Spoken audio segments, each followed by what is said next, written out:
Estamos exactamente a 2 semanas del fin de semana del 3 de septiembre. Recordemos que en ese domingo, en esta fecha, se llevará a cabo la consulta sobre el presupuesto participativo. Comenzó ya la repartición de papelería. Veamos. Se dio el banderazo de salida a la paquetería que se utilizará el próximo 3 de septiembre en la consulta ciudadana sobre el presupuesto participativo de la Ciudad de México. En la sede de los Talleres Gráficos de México, el consejero electoral, Yuri Beltrán Miranda, recordó que se instalarán 2.539 mesas receptoras de opinión en toda la capital, para las cuales se utilizará este material.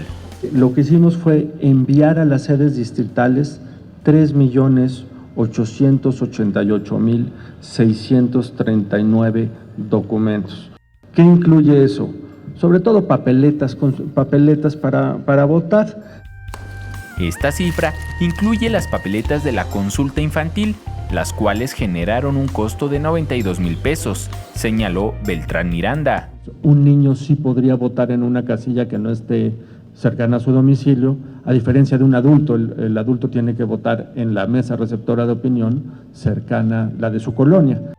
También se informó que hasta la mañana de este viernes se habían logrado registrar 14,275 personas quienes solicitaron votar a través de Internet.